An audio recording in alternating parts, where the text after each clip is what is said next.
and this is Europe, pages 294 to 303. History and governments. Picture this. Who is that giant? Is it a warrior, a farmer, a king? One thing is certain. It is almost 230 feet high. The Long Man of Wilmington in England is one of the world's largest carved figures. Originally a chalked out line that became overgrown by grass. The Long Man was restored in 1969 with 770 concrete blocks. As scientists study the Earth around the giant, they will better able to judge what it was made and maybe even why it was made. Read the section to learn about more about the history of Europe.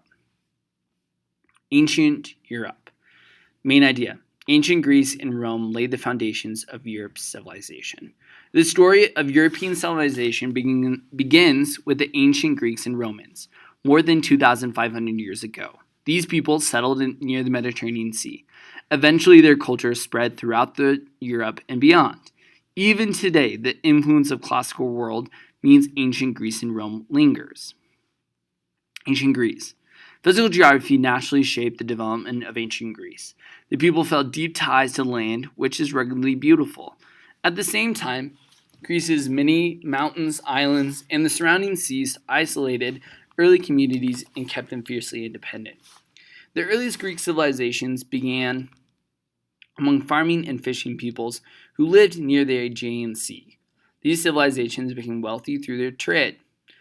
After warfare led to the decline, independent territories called city-states developed throughout Greece. Each city-state was made up of a city and its surrounding area. Although separated by geography, the Greek city-states shared the same language and culture. One of the most prosperous and powerful city-states was Athens.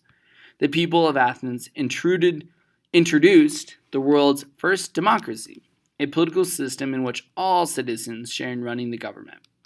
Although women and enslaved persons could not vote because they were not citizens, Athenian democracy set an example for later civilizations.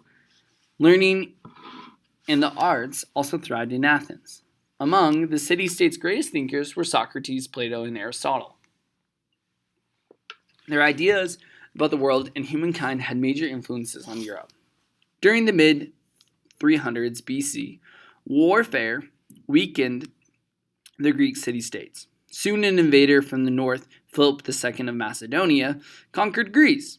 Philip's son earned the name Alexander the Great by making even more conquests, as shown in Figure 1. On the next page, his empire included Egypt and Persia and stretched eastward into India. Trade boomed, Greek culture mixed with Egyptian and Persian cultures, and scientific advances spread. Alexander died young, however, and his empire quickly broke into several smaller kingdoms. But about 130 BC, the Romans had conquered most of the Greek kingdoms. The Roman Empire. While Greece ruled the Eastern Mediterranean, Rome began a dominant power on the Italian peninsula. Rome began as a monarchy, but changed to a republic in 509 BC. In a republic, people choose their leaders. Rome was led by 2 consuls who were elected by the citizens. The consuls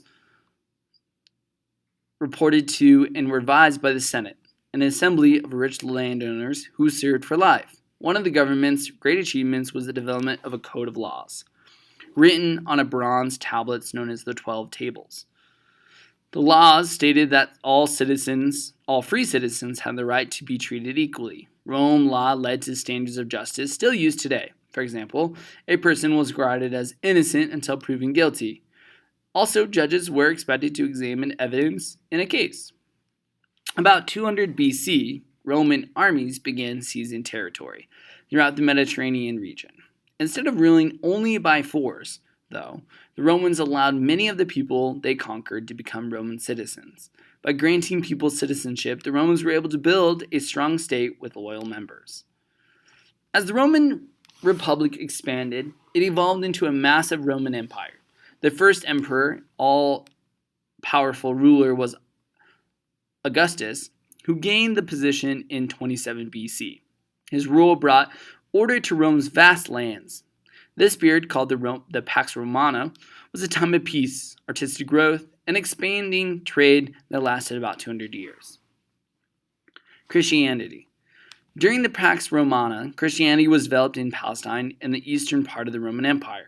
There, a Jewish teacher, Jesus of Nazareth, preached a message of love and forgiveness. Jesus soon attracted followers as well as enemies. Fearing public unrest, the Roman authorities had Jesus executed. Yet within days, Jesus' followers, known as Christians, reported that he had risen from the dead. They took this as proof that Jesus was the Son of God. Eager to spread Jesus' teachings, two early Christian leaders, Peter and Paul, established the Christian church in Rome. Roman officials at first persecuted or mistreated Christians. Despite the abuse, the religion grew in popularity. In AD 3092, Christianity became Rome's official religion. Rome's decline. By the late 300 AD, the Roman Empire was in decline. Rivals struggled to become emperor, and Germanic groups attacked from the north. About 395 AD, the Roman Empire was divided into eastern and western parts. The eastern was known as the strong and prosperous, known as the Byzantine Empire. It lasted another 1,000 years.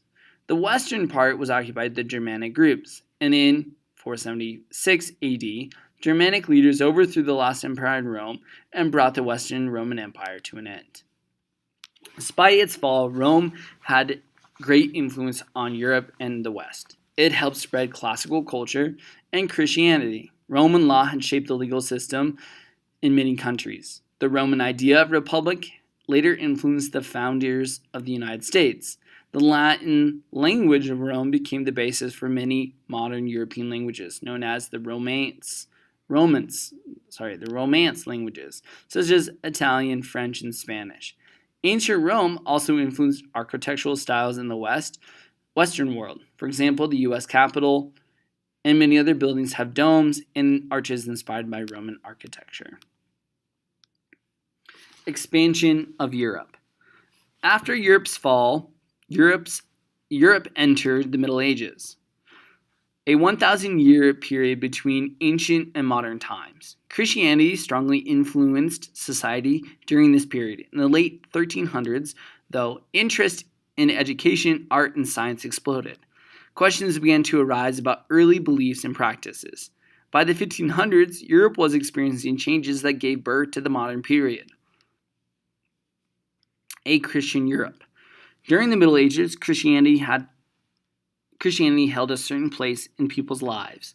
Two separate branches of the religion had formed. Though the Roman Catholic Church, based in Rome, was headed by the powerful Pope, the Eastern Orthodox Church was centered in the Byzantine Empire.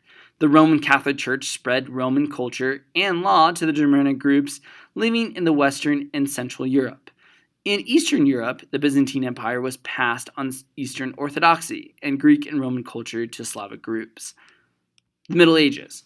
About 800 AD, a Germanic king named Charlemagne united much of Western Europe. After his death, this empire broke up. At that point, no strong governments existed to help Western Europeans withstand invaders.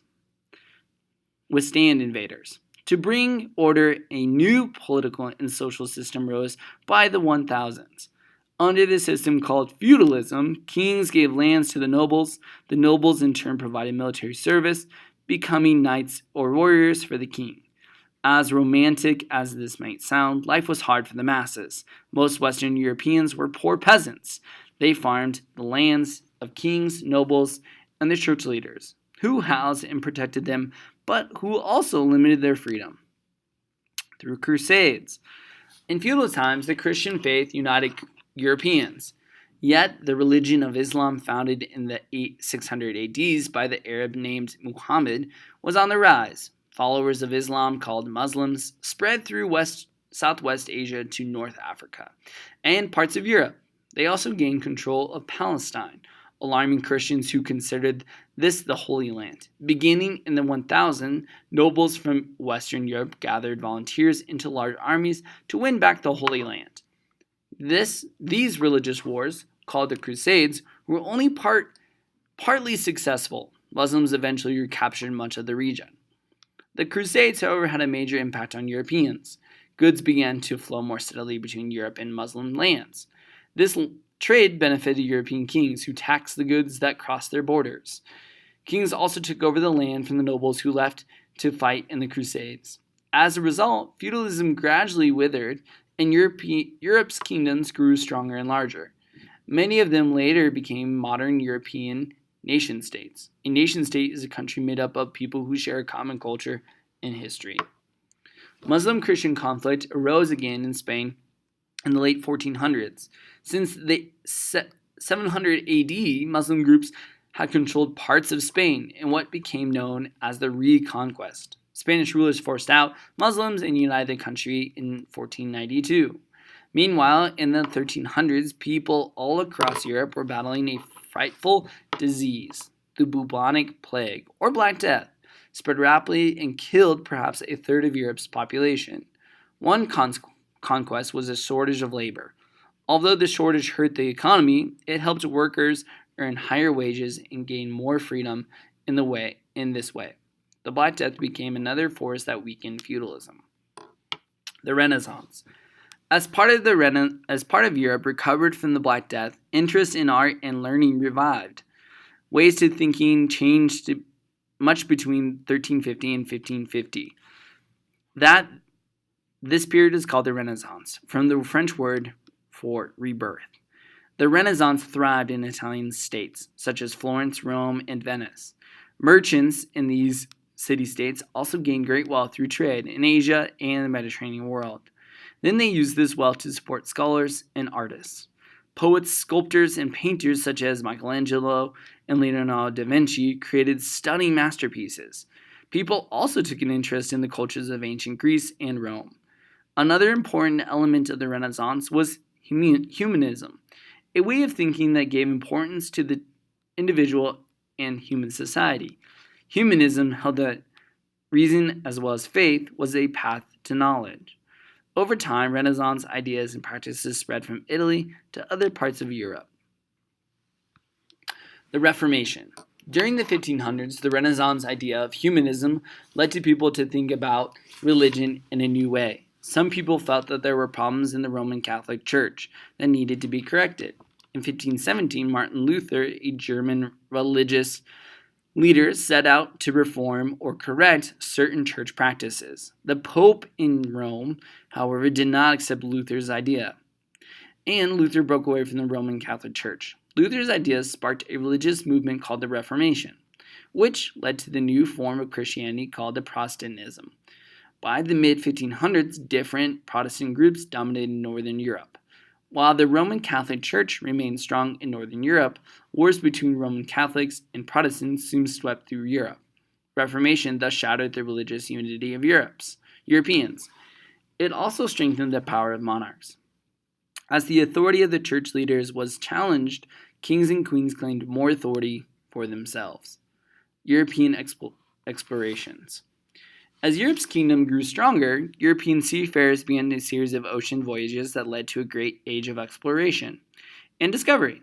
During the 1400s, Portugal wanted an easier way to get exotic spices from India to other parts of East Asia. Portuguese navigators developed new trade routes by sailing south around the continent of Africa to Asia. Sailing from Spain in 1492, the Italian-born explorer Christopher Columbus tried to find a different route to Asia. Instead of sailing south around the coast of Africa, Columbus attempted to sail across the Atlantic Ocean. Columbus's voyages took him to the Americas, continents, and unknown in Europe at the time.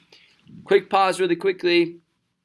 I want you to actually note that Christopher Columbus is believed to be one of the first Europeans, but there's actually lots of evidence that Vikings and even Africans had made their way over earlier than Christopher Columbus. So although Christopher Columbus sailed the ocean blue in 1492, it actually we're getting more evidence to believe that there was other people who had crossed over way before Mr. Christopher Columbus. He just had the opportunity in 1492 to actually publicize it and talk about it and bring back many of those goods. So good for Christopher Columbus. He was also a pretty bad dude if you know anything about him. So we try not to think too much about Christopher Columbus. And in fact, in parts of The United States, like the state of Washington, for example, they don't celebrate Christopher Columbus Day. They celebrate Native Day.